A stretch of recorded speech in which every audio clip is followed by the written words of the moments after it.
Yo, what is going on, everybody? Welcome back. We went 5-1 yesterday. Shared some winners with Mo Wagner under 8.5 points and Draymond Green under 5.5 assists officially in yesterday's video.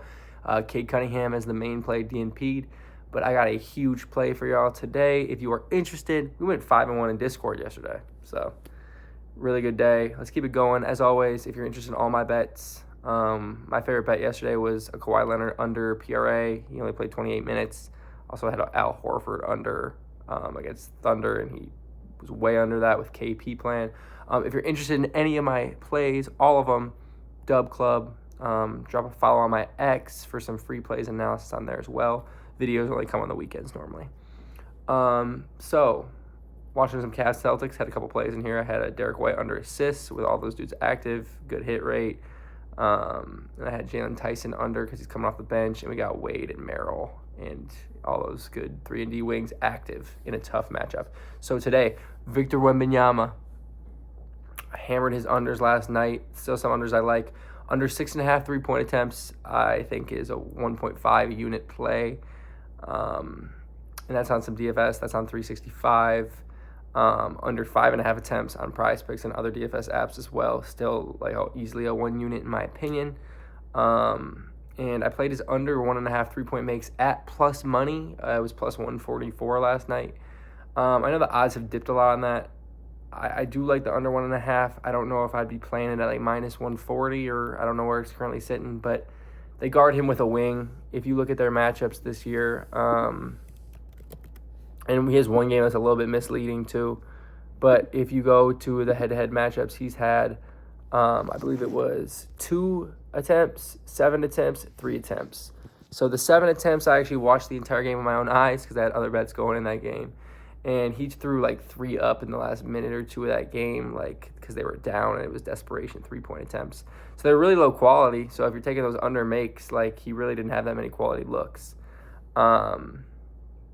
They guard him with a wing. So like he doesn't get Sengun, and there's no Adams anymore. So they don't play double big. There's no zone going on. So he'll get those Tari Eastons of the world. He'll get like Dorian Finney-Smith. He'll get maybe some Jabari Smith.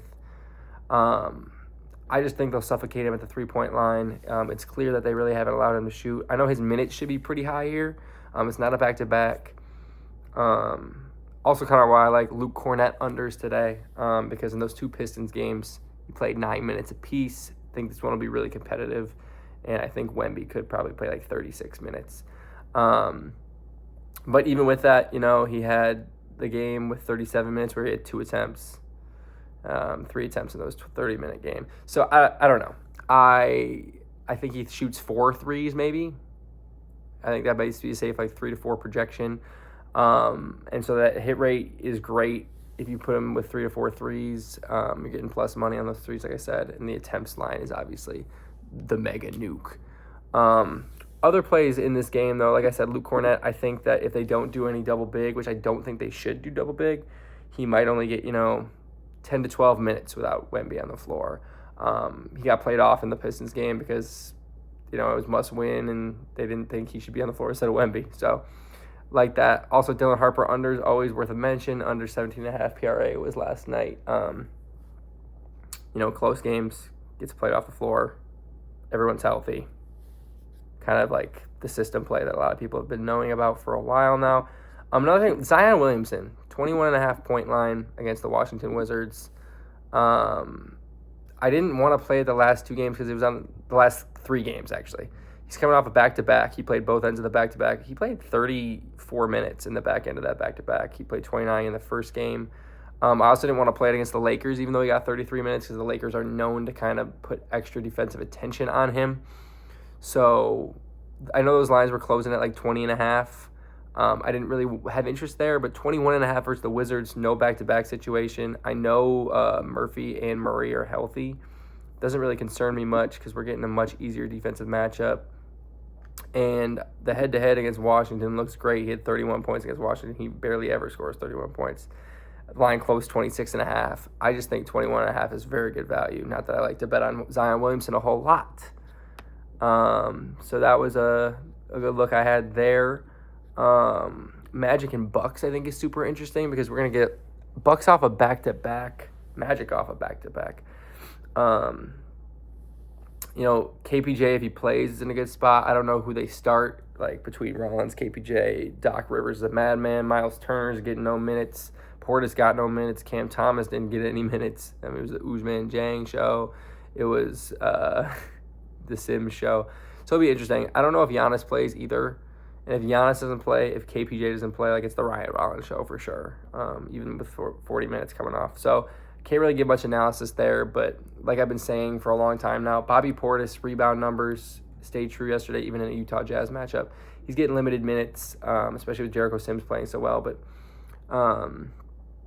if Giannis is in, like, he's locked into like a 20-ish minute range, and Jericho Sims is on the floor that entire time, and his rebounds go down. And now the Magic matchup would be really bad for threes and scoring as well. So interesting. He did really bad in those matchups before when they played back-to-back a couple weeks ago. So Rollins and KPJ could be in a great spot. KPJ was torching them even with assists, even though the Magic are up at assist matchup.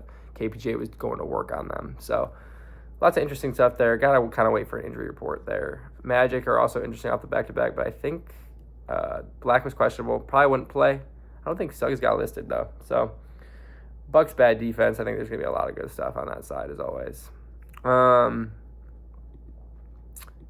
Jay Huff, threes versus Klingon probably looks good. I'm not really interested in betting a Jay Huff over ever. I don't never know what those minutes are going to look like, but if you tell me he's going to get 25 to 28 minutes, fire up those threes. Hornets Suns should be a great game. Just two really solid defenses. I don't have much there. I kind of looking at Miles Bridges unders, but lines seem right. But no back-to-back, so their starters should play semi-large minutes. That's kind of what I had. I'll share, late ads in my Dub Club and Discord. So if you want all of my bets, go there. I hope you enjoyed the video.